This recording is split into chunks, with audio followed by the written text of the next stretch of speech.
재직 헌신 예배로 함께 드립니다. 그래도 살만한 인생이라는 제목의 책이 있습니다. 여름에 함께 지은 책인데요. 이 책의 여러 가지 이야기 중에 나쁜 패는 없다라는 제목의 이야기가 있습니다. 그 이야기를 풀어가는 저자는요, 인생을 스크래블이라고 하는 보드게임에 비유해서 설명을 합니다. 여러분, 스크래블이라는 보드게임을 아시는 분이 계신지 모르겠습니다. 앞에 보시면 퍼즐을 맞춰서 이 글자를 만드는 게 바로 이 스크래블 퍼즐 보드게임인데요. 영어 알파벳 이 타일이 하나씩 있죠. 순서에 따라서 돌아가면서 주머니에서 하나씩 꺼내게 되면 내가 가지고 있는 이 알파벳을 조합해서 거기에 맞는 이 보드에 크로스로 퍼즐을 맞춰가는 것이 바로 스크래블 보드게임이라고 하는 것입니다. 그런데 이 게임이 어떤 타일을 내가 취하게 될지를 전혀 예상하지 못하기 때문에 이 저자는 바로 우리의 인생이 스크래블 게임과 같다라고 그렇게 설명을 했습니다. 또한 더불어서 그렇게 얘기했습니다. 인생에는 나쁜 패가 없다. 그저 나쁜 플레이어만 있을 뿐이다 라고 얘기를 했습니다. 여러분 동의하십니까? 스크래블을 잘하는 사람은요, 패를 탓하지 않는다고 하는 것입니다. 비록 내가 원하는 이 알파벳이 지금 순간에 나오지 않았더라도 계속 순환하는 가운데 내 차례에서 이것을 바꿀 수가 있고 교환할 수 있는 그런 상황들로 대처하면서 내게 필요한 글자들을 맞춰갈 수 있기 때문에 결코 지금 당장 나에게 맞지 않은 패가 있다 하더라도 그것이 나쁜 패라고 얘기할 수 없다라고 얘기하는 것입니다. 어쩌면 이분이 얘기하는 것에 우리 믿음의 생활이 하는 우리의 믿음의 고백도 비슷한 부분이 있는 것 같습니다. 우리가 인생을 살면서 예측하지 못한 일들을 얼마나 많이 경험하면서 살아갑니까? 오늘 히브리서의 말씀을 우리가 함께 보게 되는데요. 히브리서를 썼던 이 히브리서 기자 마찬가지처럼 이 말씀을 받아들이는 사람들이 어떤 사람입니까? 우리가 계속해서 보고 있는 대로 히브리서의 말씀을 받는 사람들은 유대교회에 속해 있었지만 예수님을 그리스도로 알고 영접하게 된 그리스도인들이었다고 하는 것입니다. 그런데 이 그리스도를 살아가면서 생각하지 않았던 어려움들이 그들 가운데 찾아오는 것입니다. 바로 로마 제국으로부터 예수님을 그리스도로 믿느냐 믿지 않느냐에 따라서 잡아 죽이게 되는, 순교당하게 되는 위기 가운데 그들이 노인이 되었다고 하는 것입니다. 생각 이상의 핍박과 박해가 큰 곤란으로 그들 가운데 찾아왔습니다.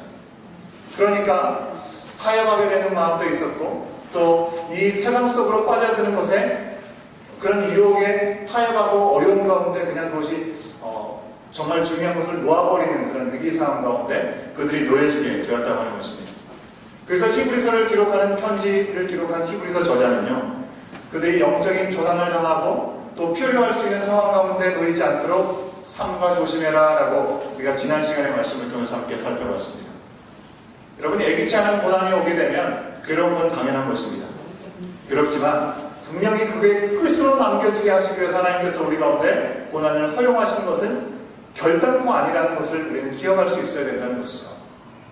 그 고난을 통해서 우리가 더 하나님을 알아갈 수 있는 기회가 주어진다면 그것이야말로 더 큰 은혜인 것이고 그 시간을 통해서 하나님께서 우리 가운데 예비하신 더 크고 놀라운 은혜 자리로 우리가 나아갈 수 있게 된다고 하는 것입니다. 그렇기 때문에 고난을 탓하면서 우리의 모든 형편과 상황을 이미 다 알고 계시는 하나님, 그 주님을 놓쳐버리고 그저 예전에 하나님을 알지 못하던 순간으로 돌아가는 어리석음을 범하지 말라라고 오늘 히브리서 기자는 말씀을 듣는 히브리 민족들에게 그리고 우리들에게 말씀하여 주고 있는 것입니다. 오늘 말씀은요, 이 고난의 무대가 우리가 지난주에는 파선의 내용을 통해서 항해하는 내용들, 바닷가를 얘기했다고 한다면 오늘 말씀은 광야를 말씀하여 주고 있음을 우리가 보게 됩니다. 광야는 인생의 고난을 설명하기 위해서 그저 머릿속에서 딱 띄워온 그런 이 아이디어를 가지고 설명한 내용이 아니고요. 실질적으로 이 유대인들의 조상이라고 할 수 있는 이스라엘 민족들이 실질적으로 광야에서 40년의 시간을 통해서 경험했던 실제라고 하는 것입니다. 요즘 한국 아이들이 표현하는 그 표현대로 하다면 광야는 실화라고 하는 것입니다. 역사 속의 이야기에서요, 광야는 어떤 곳입니까? 고난을 이겨내고 믿음으로 승리하는 것으로 표현되고 있지 않습니다. 하나님의 말씀 가운데 온전히 서지 못하고 불순종하고 그리고 그 말씀 가운데 불신앙으로 인해서 하나님의 심판을 받고 진노케 하심으로 멸망의 끝을 보게 된 자리가 바로 광야였음을 우리 가운데 기억하게 하는 그런 말씀이라고 하는 것입니다. 여러분, 오늘날 우리들도 광야와 같은 인생을 살아간다고 얘기를 합니다. 우리 그리스도인들도 마찬가지로 광야의 시간들을 보내게 됩니다. 그리스도 안에서 우리가 성령과 함께 동행하고요, 하나님의 다스리심을 받습니다. 하지만 그 능력이 하나님의 은혜 가운데 우리 가운데 분명히 주어졌음에도 불구하고 하나님의 나라를 축하하고 하나님 나라에 소유된 사람들로 살아간다는 우리가 고백하고 말씀도 우리 가운데 증거해 주고 있지만 우리의 현실의 삶 가운데서는 여전히 광야의 고난과 어려움이 실존한다고 하는 것입니다. 이 광야 같은 세상에서 우리 그리스도인들이 엎드려지지 아니하고 과거로 돌아가지 않고 살아갈 수 있는 비결이 무엇이라고 오늘 3장에서는 우리 가운데 말씀하여 주는 걸까요? 많은 말씀이 담겨져 있지만 3장 말씀의 첫 번째 말씀부터 결론을 우리 가운데 말씀하여 주고 있습니다. 함께 3장 1절 말씀을 함께 읽어보도록 하겠습니다. 1절 말씀 함께 읽습니다. 시작. 그러므로 함께 하늘의 부르심을 받은 거룩한 형제들아, 우리가 믿는 도리의 사도시며 대제사장이신 예수를 깊이 생각하라. 광야에서 어떤 순간에도 길을 잃지 않고 그리고 약속의 땅의 인도함을 받기 위해서 우리가 절대로 놓치지 말아야 될 것을 말씀하고 있습니다. 누구를 깊이 생각하라고요? 예수를 깊이 생각하라라고 말씀하고 있습니다. 여러분, 신약 성경에는 생각하라라는 단어가 11번 등장하고 있음을 보게 됩니다. 마태복음, 누가복음에서 우리가 분명히 기억할 수 있는 것은 너무나 근심 걱정이 많은 우리 인생들 향해서 예수님이 뭐라고 하셨습니까? 들의 백합과를 생각해봐라. 그죠? 심지도 거주지도 않지만 얼마나 아름답게 자라가느냐라고 말씀하셨습니다. 들의 백합과를 생각하여보라 라고 말씀하셨습니다. 우리가 지금 묵상 말씀을 통해서 사도행전 말씀을 함께 보고 있는데요, 사도행전에서 놀라운 기적과 같은 역사들이 이어지고 있음을 우리가 보게 되는 것이죠. 어떤 일들이 있었습니까? 사도, 바로 부르심을 받은 자들이라는 이름인데, 예수님의 제자였을 때는 아주 찌질한 모습들을 많이 보였지만 성령께서 강권하신 임하신 놀라운 역사를 통해서 베드로는 전혀 다른 사람으로 바뀌게 되었습니다. 한 번 설교를 통해서 3,000명이 5,000명이 하나님 앞에 돌아오는 놀라운 기적과 같은 일들이 벌어지고요, 고난 가운데 있지만 전혀 고난으로 인해서 주눅들지 않은 모습을 보여주고 있습니다. 감옥에 갇히지만 성령께서 강권하시는 대로 그날 밤에 풀려나서 다시금 회당에서 힘차게 복음을 외치는 모습들을 우리 가운데 보여주기도 하고요, 심지어는 요바라는 곳에 선행과 구제에 열심히 했던 다비다라고 하는 여제자가 있었습니다. 하지만 그녀가 죽고 말았습니다. 이 죽은 여인을 베드로가 성령의 강권적인 역사를 통해서 다시금 소생하게 되는, 생명이 다시금 살아나게 되는 놀라운 기적들을 우리 가운데 보여주고 있다라고 하는 것입니다. 이런 모습들을 보면서 우리가 무엇을 생각할 수 있는 것입니까? 하나님께서 이스라엘 백성 가운데 새로운 시간들을 허락하여 주고 계시는데요, 그 일들이 이루어지기 위해서 하나님께서는 환상 가운데 보자기를 내려주셔서 부정하다고 생각한 그 짐승들을 받아먹으라라고 했습니다. 그 말씀을 기억하면서 말씀을 전할 때도 생각하는 이 베드로의 말씀을 11장의 사도행전 11장의 말씀에서 우리가 확인할 수 있다고 하는 것입니다. 그 외에도 여러 번 생각한다는 표현이 나오고 있는데요, 이 말씀들의 내용을 살펴보면 생각하는 것이 무슨 의미이겠습니까? 생각하되 바로 그 문제를 아는 데까지 생각하라라고 우리 가운데 주고 있습니다. 더 온전한 지식에 이르기까지 그것을 생각하라라고 말씀하고 있다고 하는 것은요, 바로 생각하라는 말씀이 온전히 아는 데까지 나갈 수 있어야 된다는 말씀으로 우리가 번역해서 이해할 수 있다는 말씀입니다. 즉 1절 말씀에서 이 말씀을 기록한 저자가 지금 광야의 고난을 겪는 그리스도인들에게 예수님을 제대로 알아야 된다라고 말씀하고 있는 것입니다. 광야 가운데 고난 가운데 있을지라도 그래서 예수님을 피해 도망가는 것이 아니라 그 고난 가운데 예수님이 어떤 분이신지를 온전히 알 수 있기를 원한다고 하는 것입니다. 그런 예수님이 계시기 때문에 어떤 상황에서도 엎드려지거나 멈추거나 이전으로 돌아가려고 해서는 안 된다라고 격려하고 있는 것입니다. 여러분, 그렇다면 우리가 예수님을 어떤 분으로 알 수 있겠습니까? 오늘 히브리서 3장에서 기자는 우리 가운데 이 유대계 그리스도인들에게 예수님을 어떤 분으로 기억하게 하기 위해서 설명하고 있습니다. 첫 번째로는요, 예수님을 소개하는데 모세보다 탁월하신 분이다라고 소개하고 있는 것을 볼 수 있습니다. 여러분, 히브리서 유대계 그리스도인들, 즉 이 유대의 말씀에 대해서 유대인으로서 지금까지 지켜왔던 구약의 말씀을 너무나 잘 알고 있었던 사람들이라고 우리가 말씀드린 적이 있습니다. 그들이 잘 알고 있고 너무나 중요하게 생각하는 그 개념들을 가지고 예수님이 어떤 분인지를 소개해주고 있다고 하는 것입니다. 그래서 첫 번째로 그들이 이 히브리서 기자가 택한 분이 바로 모세라고 하는 분입니다. 유대인들에게 있어서 모세는 어떤 존재인 것입니까? 모세는 민족의 영웅이죠. 그 백성들을 온전히 이끌었던 리더십이 있었던 사람이었습니다. 구원자였다고 할 수 있는 것입니다. 앞에서는 예수님에 대해서 어떤 분과 비교해서 소개했었죠? 바로 천사와 선지자와 비교할 수는 없는 분이다라고 우리 가운데 소개해 줬다고 한다면, 저자는 이제 모세보다 훨씬 탁월하신 분이라고 우리 가운데 소개해 주고 있는 것입니다.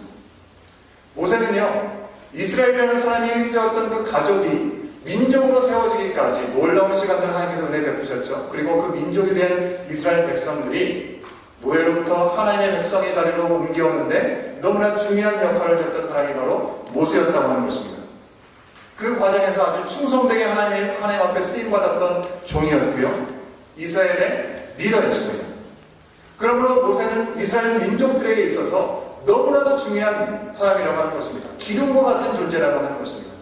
모세를 빼놓고 이스라엘의 역사를 생각할 수 없기 때문에 그런 것이죠. 마치 이런 존재인 것입니다. 여러분, 징기스칸 아시죠? 징기스칸은 몽골의 여러 민족을 하나의 민족으로 통일하고 여러 많은 영토를 차지하는데 아주 1등 공신이었던 분이 바로 이 징기스칸이었습니다. 바로 이 몽골의 징기스칸처럼 이스라엘 백성에게 모세는 그런 존재였다고 하는 것입니다. 몽골을 가보신 분 계신지 모르겠습니다. 저도 아직 가보지 못했는데요. 몽골의 이 올란바토르 공항에 딱 들어가게 되면 징기스칸을 상징하는 상징물이 그 방문한 모든 사람들을 이렇게 환영하는 형상물로 이렇게 세워져 있다고 합니다. 여러분, 이 몽골의 최고급의 술의 이름이 뭔지 아십니까? 뭘까요? 징기스칸입니다. 최고급의 물건들, 그것들마다 징기스칸이라는 이름을 붙일 정도로 징기스칸은 그들 가운데 최고의 존재를 의미하는 것임을 우리 가운데 말씀해주고 있는 것이죠. 마찬가지로 모세는 이스라엘 백성들에게 그러한 존재였다고 하는 것입니다. 여러분, 그렇다면 예수님이 어떤 면에서 모세보다 뛰어나다고 얘기하고 있는 것일까요? 우리 가운데 주신 말씀 우리가 함께 읽지 않았지만요, 5절과 6절 말씀을 쭉 살펴보면요, 이렇게 얘기합니다. 모세는 종이고 예수님은 하나님의 아들이다라고 고백하고 있습니다. 모세는 하나님의 온 집의 종으로 부르심을 받았고 예수님은 하나님의 집의 아들로 부르심을 받았다라고 말씀하고 있습니다. 원어를 직역하면요, 모세는 집 안에서의 종이고 예수님은 집 위에서의 아들이다라고 이렇게 표현하고 있는 것을 볼 수가 있습니다. 모세와는 비교할 수 없는 분이 바로 예수님이라고 소개하고 있는 것입니다. 2절 말씀에 보면요, 뭐라고 나와 있습니까? 자기를 세우신 이에게 신실하신, 한번 2절 말씀 함께 읽어보겠습니다. 함께 읽습니다. 시작. 그는 자기를 세우신 이에게 신실하시기를 모세가 하나님의 온 집에서 한 것과 같이 하셨으니, 이 말씀에 노란 글씨로 써있는 부분을 보시면요, 자기를 세우신 이에게 무엇을 말씀하시는 걸까요? 자기를, 바로 예수님을 얘기하는 것이죠. 예수님을 세우신 이는 바로 하나님이시죠. 하나님께서 예수님을 세우셨다라고 고백하고 있습니다. 그래서 세우다라는 표현이요, 히브리 말로는 창조하다라는 말과 같이 혼용해서 쓰는 표현입니다. 그래서 이 말을 가지고 이단들은 뭐라고 얘기합니까? 하나님께서 예수님을 창조하셨다. 예수님은 피조물에 불과하다. 그렇지만 하나님께서 아들로 택하셨다라고 이렇게 설명합니다. 그러나 이 말씀에서 이렇게 오해할 수 있겠지만 성경 전반적으로 나와있는 하나님의 예수님의 소개는 예수님은 그런 분으로 갇혀 계신 분이 아니십니다. 말장난을 하는 이단들의 모습이라고 할 수 있는 것이죠. 다른 부분들에서 증거하는 내용과는 전혀 맞지가 않는 내용인 것입니다. 예수님은 뭐라고 얘기하십니까? 이 집의 아들일 뿐만 아니라 이 집을 지으신 분이다라고 말씀하고 있는 것입니다. 요한복음 1장 3절에서는 예수님은 어떻게 소개합니까? 분명히 이렇게 소개하죠. 만물이 그로 말미암아 지은 바 되었으니 지은 것이 하나도 그가 없이는 된 것이 없느니라 라고 고백하고 있습니다. 하나님께서 세상을 창조하실 때 예수님께서 함께 하셨다고 분명히 말씀하고 있는 것입니다. 그러나 오늘날 예수님을 피조물이라고 얘기하는, 우리를 미혹하는 그런 이단뿐만 아니라 초대교회 당시에 유대계 그리스도인들을 핍박했던 유대 종교 지도자들, 정통 유대인들이죠. 그들도 마찬가지로 예수님에 대해서 제대로 알지 못했다고 하는 것입니다. 그들은 예수님이 하나님의 아들이시고 만물이 지어지기 전부터 계신 분이라는 사실을 알지 못했습니다. 그래서 예수님이 그들의 눈앞에 있을 때 그들은 어떻게 대한 것입니까? 예수님께서 하나님이 인간의 몸으로 눈앞에 오셨음에도 불구하고 모세가 준 율법을 기준으로 해서 예수님을 정죄하고 핍박하고 심지어는 십자가에 매달려 죽게 했던 것이 바로 유대 정통주의자들의 모습이라고 하는 것입니다. 마치 집을 지은 사람에 대해서는 별로 관심이 없고 지어진 집에 대해서만 관심을 갖고 있는 모습이 바로 이 유대인들의 모습이라고 하는 것입니다. 여러분, 우리 교회도 집을 짓거나 건축을 하시는 분들이 참 많이 계십니다. 아마도 새로운 집을 짓든지 레노베이션을 하셔서 다른 이들에게 내놓고 구매를 하게 될 때 구매를 하는 사람들 또한 집을 짓는 사람이 어떤 사람인지에 대한 생각보다는 집이 어떻게 지어졌는지, 집이 어떤지에 대한 관심을 더 많이 갖는 것이 보통 일반적인 모습일 것 같습니다. 그런데 제가 이곳에 와서 집을 구매하시는 분들, 우리 교인들 가운데서도, 그리고 집을 이사하시면서 하시는 말씀들을 듣게 되면 정말 집을 좀 아는 분들은 뭔가 좀 다르다라는 생각을 좀 갖게 되는 부분이 있습니다. 그렇게 말씀하시는 분들의 공통점이 있기 때문에 그렇습니다. 어떤 공통점이냐면 주인이 정성껏 지은 집, 즉 주인이 그 집에서 살려고 지은 집, 그 집은 뭔가 다르다라고 말씀을 하시는 것입니다. 무슨 얘기입니까? 팔기 위해서 지은 집이 아니라 주인이 살려고 지은 집이라고 한다면 그 집은 살만한 집이다 라고 하는 것입니다. 아마 여러분들 다 공감하실 거라고 생각합니다. 바로 집을 제대로 알아보는 고수가 그렇게 생각하는 것이죠. 우리 영적인 삶도 이런 고수가 되어야 될 줄로 믿습니다. 지어진 집보다는 지은 분이 더 중요하다는 사실을 우리는 기억할 수 있어야 되는 것이죠. 세상에서 보암직하고 탐스러운 그런 모습들, 뭔가 나에게 유익이 될 만한 사람들, 어떤 장소와 어떤 공간들, 어떤 모습들, 그것에 집중할 것이 아니라 이 모든 것을 지으시고 우리 가운데 허락하신 그 하나님의 높고 위대하심을 찬양할 줄 알고 그것을 바라볼 수 있는 눈을 갖는 저와 여러분 우리의 모습이 될 수 있게 간절히 소원합니다. 유대인들은 이 사실을 몰랐습니다. 그들과 로마를 핍박을 받았던 유대계 그리스도인들도 그러한 예수 그리스도를 온전히 잘 알지 못하고 그 예수님을 잃어버릴 뻔했다고 하는 것입니다. 그러기에 6절과 14절의 말씀에서 반복해서 얘기하고 있습니다. 이 히브리서 기자가 뭐라고 얘기합니까? 우리가 소망의 확신과 자랑을 끝까지 굳게 잡고 있어야 한다라고 말씀하고 있습니다. 예수님을 믿음으로 말미암아 고난이 온다 할지라도, 핍박이 온다 할지라도 그 예수님을 견고히 끝까지 굳게 붙잡고 있는 것이야말로 참된 지혜이고 우리 가운데 주신 약속을 잃어버리지 않는 길임을 우리 가운데 말씀하여주고 있는 것입니다. 그 예수님을 놓치지 않을 때 우리는 그분의 집이 되는 것이고 하나님의 가족과 하나님의 권속이 될 수 있다라고 말씀하여주고 있는 것입니다. 우리가 그리스도의 몸된 지체로서 우리가 바라보고 가장 귀하게 여기고 절대 놓치지 말아야 될 것, 다 놓치게 되더라도 절대로 놓치지 말아야 될 분은 오직 예수 그리스도 한 분뿐인 줄로 믿습니다. 모세와 비교하면서 예수님이 어떤 분인지를 말씀하십니다. 두 번째는요, 이 예수님이 하나님이 보내신 사도의 원조다라고 말씀하고 있습니다. 여러분, 당시 초대 교인들에게 있어서 사도들은요, 엄청난 존재였음을 우리가 부인할 수 없습니다. 큐티 목사의 말씀, 아까 제가 말씀드렸죠. 베드로의 상황을 말씀드렸습니다. 놀라운 역사에 쓰임받았던 사람이 바로 사도 베드로였었던 것이죠. 죽은 사람까지 살리게 되는 역사가 그 가운데 있었기에 얼마나 많은 사람들의 관심을 받고 많은 사람들을 도울 수 있었겠습니까? 바로 지금 그들이 처한 상황도 죽음을 직면한 상황이기 때문에 사도들에게 더 가까이 나가고 사도들을 붙들라고 얘기하는 것이 오히려 더 현실적이고 맞는 얘기인 것처럼 보여지지만 히브리서 기자는 그렇게 말씀하고 있지 않습니다. 뭐라고 얘기합니까? 이 사도들의 원조가 되는 예수 그리스도를 붙들라고 얘기하고 있습니다. 예수님께서 뭐라고 말씀하셨습니까? 예수님께서 제자들과 함께 하실 때 하나님의 보좌 우편에 올라가시기 전에 분명히 말씀하셨습니다.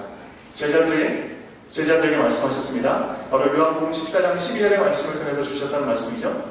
내가 하는 일을 그도 할 것이요 또한 그보다 더한 일들도 행하게 될 것이라는 약속의 말씀을 주셨고, 지금 성령이 임한 후에 사도들은 그 약속의 말씀에 따라 놀라운 능력을 행하고 있게 되었다고 하는 것입니다. 이처럼 예수님은 사도들과 비교할 수 없는 오리지널 사도라는 사실을 그들 가운데 설명해주고 있는 것입니다. 예수님은 성령 안에서 하나님에 대한 말씀을 증거하고 있는 것을 우리가 확인할 수 있는 것이죠. 초기 기독교 역사에서 성도로서 그리스도인으로서 믿음의 고백을 하는 이들에게 정말 중요한 축복의 역할을 했던 사도들, 그 사도들에게 모든 것들을 맡기고 갈 수 있는 그런 시간에 이 히브리서 기자는 예수님을 기억하라, 그들보다 원죄이신 예수님을 붙들어야 된다고 말씀하고 있는 것입니다. 세 번째로는요, 첫 번째로는 모세와 비교하고, 두 번째로는 그들이 정말 중요하게 생각하는 사도와 비교했다면, 세 번째로는 유대인들에게 가장 높은 종교 지도자라고 할 수 있는 대제사장을 언급합니다. 예수님은 영원한 대제사장이다라고 말씀하고 있는 것입니다. 여러분, 선민으로 구별함을 받았던 이스라엘 백성들, 그들이 하나님의 백성이 되기까지 하나님께서 그들과 함께 하시기 위해서 하나님이 구하시는 성막을 그들 가운데 허락해 주셨습니다. 그리고 하나님께서는 지성소라는 곳에 임하여서 그들의 죄의 문제를 해결해 주심을 말씀하여 주셨습니다. 지성소는 누가 들어가는 곳입니까? 아무나 들어갈 수 있는 것이 아니고 제사장도 들어가지 못하고 대제사장만이 1년에 한 번 들어갈 수 있는 곳이었습니다. 인간들의 모든 죄의 문제를 주님 앞에, 하나님 앞에 내어놓고 중보자의 역할을 감당했던 것이 바로 대제사장이었다고 하는 것이죠. 그러기에 그들에게 있어서 대제사장은요, 감히 엄두를 낼 수 없는 높은 사람이었다고 하는 것이죠. 그런데 그 대제사장과 비교할 수 없는 분이 바로 예수 그리스도라고 고백하고 있는 것입니다. 예수님은 이 땅에 우리에게 말씀을 전하시기 위해서 오셨고요, 우리가 하나님의 자녀로서 온전히 세워지기 위해서 하나님 보좌 우편에 올라가셨습니다. 그리고 인간과 하나님 사이에 온전한 중보자는 오직 예수 그리스도뿐임을 우리 가운데 확증하여 주셨습니다. 오늘을 살아가는 우리의 삶 가운데 예수님이 아니고서도 하나님 앞에 나갈 수 있다라고 우리를 미혹하는 이단과 사유들이 얼마나 많이 있습니다. 하지만 우리가 분명히 기억할 것은 길이요 진리요 생명 되신 예수 그리스도, 그분이 아니고서는 아버지께로 올 자가 없다라고 하신 그 말씀을 분명히 기억할 수 있어야 되는 것이죠. 여러분, 그런 의미에서 우리가 중보기도 한다고 표현하는 그 표현은 적절한 표현이 아닐 수도 있습니다. 정확한 표현은요, 중보적 기도를 한다라고 표현하는 것이 정확한 표현일 수 있습니다. 여러분, 우리가 하나님과 우리의 믿음의 연약한 지체들 사이에서 우리가 중보자가 될 수 있는 것입니까? 우리는 중보자가 될 수 없습니다. 중보자는 죄가 없으시고 우리의 죄를 책임지신 예수 그리스도만이 중보자가 될 수 있는 것이죠. 하지만 우리가 중보기도라고 이렇게 표현할 것은 다른 사람을 위한 기도, 도보기도라고 표현을 하죠. 그 표현을 좀 더 우리가 이해하기, 받아들이기 쉽게 표현하기 위해서 할 뿐이지, 중보기도라는 표현보다는 중보적 기도라는 것이 정확한 표현인 것입니다. 우리가 절대로 잊지 말아야 될 것은 오직 예수님만이 우리의 인생의 중보자 되심을 기억할 수 있어야 되는 것입니다. 이처럼 히브리서 저자는요, 유대인들에게 인간으로서 가장 높은 종교적인 권위자였던 대제사장, 그리고 그리스도인들에게 가장 높은 권위적인 인물로 생각되었던 사도들, 그들을 들어서 예수님이 사도의 원조가 되시고 예수님이 영원한 대제사장이 되신다라고, 교회의 최고의 권위자가 되신다라고 말씀하여주고 있습니다. 이런 이야기를 하는 유일한 이유가 무엇이겠습니까? 예수님보다 더 좋은 분, 예수님보다 더 귀한 분은 없는데, 상황은 예수님 때문에 예수님을 버리게 만들고, 그리고 예수님을 믿지 않고도 구원을 받을 수 있는 것처럼 착각하게 만드는 시간들이 있기 때문에 그 예수님을 절대로 놓치지 말아야 함을 이야기하기 위해서 우리 가운데 이와 같은 말씀을 주고 계시다고 하는 것입니다. 여러분, 우리가 예수님을 놓치면 다 잃어버리는 것입니다. 광야의 이스라엘 백성들을 생각해 보십시오.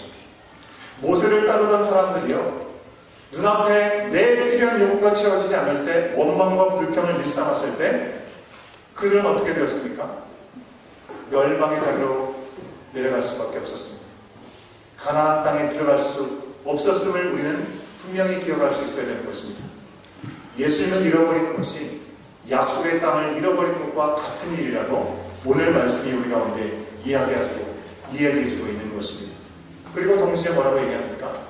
시작할 때 확신하는 것을 끝까지 견고하게 붙잡고 있으라는 그런 말씀을 통해서 그리스도께 참여하는 일들을 놓치지 말라고 우리 가운데 주신 약속을 다시 한번 상기해주고 있는 것입니다.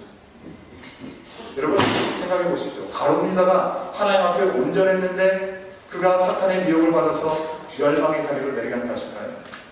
가룟 유다는요, 처음부터 예수님 만날 때부터 자기의 생각으로 예수 그리스도를 받아들이기보다는 자기의 계획과 자기의 생각들이 이루어지길 원하는 마음으로 그 자리에 있었기 때문에 끝까지 주님 앞에 돌아오지 못하는 안타까움이 있었던 것입니다.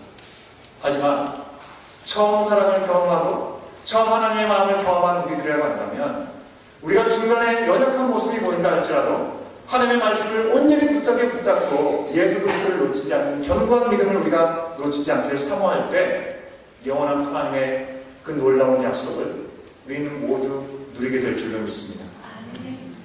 여러분 어떻게 하면 우리가 모세보다 위대하고 사도보다 이 대제사장이신 그 예수 그리스도를 붙들 수 있을까요? 간단하게 두 가지 말씀드릴 수 있겠습니다. 먼저는요, 처음 믿음. 여러분에게 허락하신 처음 믿음, 여러분에게 허락하신 처음의 마음으로 돌아가야 하는 것입니다. 내가 처음 만났던 예수 그리스도, 우리가 처음 믿은 예수 그리스도, 나에게 어떤 분인지를 다시 한번 분명히 기억할 수 있는 자리로 돌아가야 된다는 것입니다. 여러분 우리가 하나님께 주신 짝을 만나서 결혼 생활을 하지만 때로는 어려움을 경험하게 되기도 합니다. 그럴 때마다 우리가 어떻게 극복하십니까? 결혼했었던 그 당시의 사진이라든지 또 사랑으로 풋풋했던 어떤 사랑의 편지들, 이런 걸 보면서 우리 마음을 추스리게 되는 경우들도 있지 않습니까? 우리가 하나님을 오해하지 않고 하나님의 사랑을 온전히 회복하기 위해서 하나님께서 우리 가운데 주신, 처음 우리 가운데 주신 그 마음이 담겨져 있는 성경 말씀 읽고 또 읽는 시간을 통해서 온전 자리를 회복할 수 있어야 된다고 하는 것입니다. 나의 감정이나 나의 판단이나 심각한 상황, 그것 때문에 매몰되어서는 절대로 안 되는 것입니다. 그 상황 때문에 불평하고 원망에 그치지 않고 애굽으로 돌아가서 바로의 종이 되려고 하는 어리석음을 범하는 것이 아니라 예전의 모습을 돌아보지 않고 믿음의 경주를 향해서 온전함으로 세워져 나가는 그 길을 놓치지 않고 처음 믿음을 회복하고 돌아가는 우리의 모습이 되어야 될 줄로 믿습니다. 믿음이 없으면요, 순종이 불가능합니다. 순종하지 않으면 영원한 하나님의 나라의 기업을 얻을 수 없다라고 분명히 말씀을 우리 가운데 증거해주고 있습니다. 바로 하나님 앞에 서 있는 내 존재가 어떤 모습으로 서야 되는지를 말씀해주고 있다면, 두 번째로는요, 바로 오늘 그리고 매일 서로 우리 가운데 살아가는 삶의 자리에서 믿음의 동역자들과 동지들을 주시지 않았습니까? 죄를 허용할 틈을 주지 않도록 서로를 권면할 수 있어야 되겠고, 권면할 뿐만 아니라 믿음으로 온전히 성할 수 있도록 기도할 수 있는 우리 모두가 될 수 있어야 된다고 하는 것입니다. 이것은 우리가 공동체 안에서 서로를 위해서 행할 중요한 부분이라고 하는 것입니다. 여러분 마음이 완고해지면요, 결코 돌이키기가 어렵습니다. 다 굳어버린 빵이 있지 않습니까? 다 굳어버린 빵을 다시금 이것을 구운다고 해가지고 이것이 부드러워진 것입니까? 절대 그런 일이 생기지 않습니다. 믿음이 있는데 흔들리는 이들이 있다고 한다면 권면의 시간을 통해서 꼭 공동체 안에서 어떤 이유든지 이 가운데 들어왔든지, 믿음이 아니라 그저 다른 이유와 목적을 가지고 있다면 이 가운데 들어왔다 할지라도 믿음이 없어서 악한 마음을 품는 이들이 죄의 유혹으로 완전히 나라로 떨어지지 않도록 오늘 이 시간이 가기 전에 서로 권면하고 예수를 온전히 붙잡게 해야 되는 것이 우리 가운데 허락하신 사명인 줄로 믿습니다. 오늘 특별히 제정헌신 예배를 드리고 있는 주의 일꾼된 여러분들, 직분자들 모두 모세처럼 충실한 종이 되고 그리스도의 사도 되심과 대제사장 되심에 우리가 감사할 수 있어야 되겠고요. 속죄의 보혈의 능력, 그것을 온전히 믿고 처음 믿음으로 모든 일들의 이유와 목적, 무엇이 바로 예수님을 향해 나갈 수 있게 하는 것인지 기억하면서 놓치지 않고 우리 모두 매일매일 오늘 바로 이 시간이 가기 전에 예수님을 깊이 생각하여 나를 돌아보고 서로를 권면하여서 척박한 이 광야와 같은 시간을 우리가 함께 보낼 때 하나님의 임재와 영광을 누리며 나갈 수 있도록 함께 세상을 이기며 나갈 수 있는 우리의 모든 공동체가 될 수 있도록 주 앞에 우리 자신을 올려드리는 저와 여러분 우리의 모습이 될 수 있기를 간절히 소원합니다. 기도하시겠습니다. 함께 기도하실 때요, 오늘 우리 가운데 주신 기도의 제목들을 우리 함께 기도하기 원합니다. 내가 처음 믿은 예수님은 어떤 분이셨습니까? 여러분에게 만나주신 하나님은 어떤 분이셨습니까? 상황이 어려워서 믿음이 흔들리고 마음이 완고해져서 불평했던 적이 우리 가운데 있습니까? 내가 불평하고 엉망했던 진짜 이유가 과연 무엇이었던 것 같은지 우리는 돌아볼 수 있어야 될 줄 압니다. 바로 오늘 이 시간 죄의 유혹에 빠지지 않도록 우리는 서로에게 뭐라고 권면하고 나눌 수 있겠습니까? 미루고 내일 모레가 아니라 바로 지금 이 순간에 내게 알게 하시고 보게 하시고 듣게 하시는 일이 있다고 한다면 서로에게 권면할 수 있는 중보적인 기도를 주 앞에 온전히 드려지는 나의 삶이 될 수 있도록 또 부르심의 자리가 될 수 있도록 인도해달라고 잠깐 동안 우리 함께 기도하는 시간 갖도록 하겠습니다. 함께 기도하시겠습니다.